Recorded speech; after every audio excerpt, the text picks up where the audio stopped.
job this evening. Tim, 6th row. Tim Cato, The Athletic. Jason, with you guys playing like this, is there, is your view of it that this version of this team could have come sooner? And what emotions accompany that? Is it frustration? Does it just have to be, kind of a looking forward and an ability to continue this? You say that again? That was a long-ass question. Fair enough. You guys played better tonight. Yes. You guys played much better in a lot of areas tonight. Why weren't you able to do it sooner, and how do you continue this? Yeah, it's we had to play our A game. It was this or we go on vacation. So I thought the group did a great job of not pressing, letting the game happen. The flow was there. We've done this in the first 3 games. It's just we haven't been able to capitalize. We've made the mistakes, and they've capitalized on that. They shot the 3 well. We tried to keep them off the free throw line tonight and not giving them second opportunities. So I thought they did a really good job of being able to execute the game plan and let the game come to us. We made some shots finally. Our role players stepped up and made some threes, and that's what we needed tonight. Mike Curtis, Dallas Morning News. Jason, Luka responded, obviously, tonight with 29 points. 25 of those came in the first half. Just what did you see from him and his temperament throughout the game and how he was able to get to the rim? Yeah, I thought he was great. He's been great. Some would say differently, but he's averaging over 25 in this series, I think, and he's playing at a very high level. I don't know so much respond. He's been doing everything for us on the offensive end and defensive end, and I thought he played his game tonight. He didn't force anything. I thought his rebounding and being able to let other guys, with the pace, we talked about it, we got to play faster, and I thought he set the pace for us tonight. Let's go, Jake. Jake Fisher, Yahoo Sports.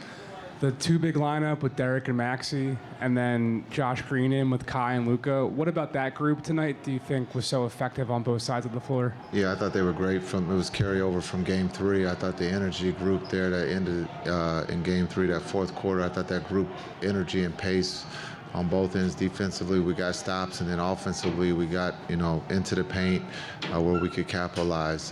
But I thought Josh's energy has been great. The defense, again, in this series has been really good. It's just for us, when it comes down to not making a mistake at the wrong time, and tonight we didn't do that. We capitalized on their mistakes.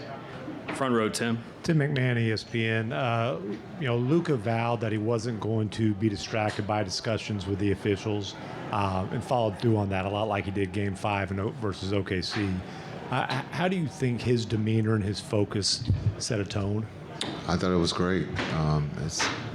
He was Luka. I mean, he's been Luka. He wasn't anybody different. Tonight there was not a different Luka out there. It was Luka. He played at a high level. He was great. He's been great. He's one of the best players in the world. And as much as we want to criticize, he's a hell of a player. All the way in the back, Tim. Jason, Tim Reynolds with the AP. You said before the game somebody was either going to make a stand or somebody was going to let go of the rope. Was there something you saw early that suggested that your guys had a stand in them tonight? Yeah, to score. It's real simple. We don't have to complicate this. This isn't, surgery. Our group was ready to go. They were ready to celebrate and understand we made a stand. We were desperate, and we got to continue to keep playing that way. Understand they're trying to close the door. The hardest thing in this league is to close the door when you have a group that has nothing to lose. And so tonight you saw that, and they let go of the rope, pretty early. Brad in the middle. Jason, Brad Townsend, Dallas Morning News. You mentioned Lively showing his range. I believe he'd only tried 2 threes this year. Is that actually something you drew up for him? He didn't show any hesitation. No, he was in the right spot. He took it from there. He could shoot, and that's the next step for his development, is being able to shoot the 3 he's young, but as a 20-year-old, he's grown up in the AAU circuit where he can't, in high school, he can shoot, he can handle. He would tell you he played point guard. So his ability to be able to bring the ball and being able to shoot the three is the next step for him. He has all the skill set, but right now for what the role we need him to do is do what he did tonight: offensive rebound, change shots, and be able to guard. And then when you look at you mentioned the bench players. I thought when Exum came in and hit those early shots, it was a big lift for you. What kind of psychological lift does that give the team when guys come off the bench and start making shots like that? Yeah, that's who we've been all season. Exum has played, at a high level for us all season. He's been able to run the offense. He stepped up and made big shots for us to win. And then I thought tonight, even the one that he shot from out of bounds, that he made it. That could easily have changed his confidence, but I thought he was aggressive, while he was out on the floor, and he was great. And we're going to need that on the road. Dorothy here in the middle. Can you talk a little bit about the balanced scoring effort from your team? I think first half, all 9 players, everybody scored. So talk about the balanced scoring effort tonight. Yeah, again, when you're desperate, the ball starts to move. Guys are not, overthinking it. And again, being able to make some threes tonight from our role players were huge. When you talk about D. Jones, Exum, and then D. Live, just understanding that's who we've been all season. We can shoot with the best of them, and tonight we displayed that.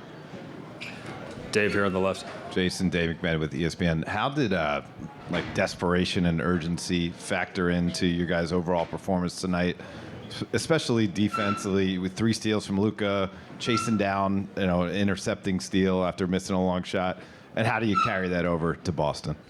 Yeah, I think we have nothing to lose going to Boston. That mindset of being aggressive, and then to answer the first part of your question, Luka, as we know, can play defense, and you saw that tonight. Some of the criticism that he's had, here of late, for whatever reason, talked about his defense, and I think he stepped up and was there. And he knows in Boston he's going to be right back where, in the pick and roll, and so he's going to have to compete and play defense again. Question here on the left. Right here, Coach Jason. Thank you for your time. Valencia King, Real Talk Sports out of Dallas. Of course, you're getting a lot of questions about Lively, and rightfully so, but we also got a chance to see Omax tonight. How would you describe his road and being ready for the moment during the finals? Yeah, I thought everybody who participated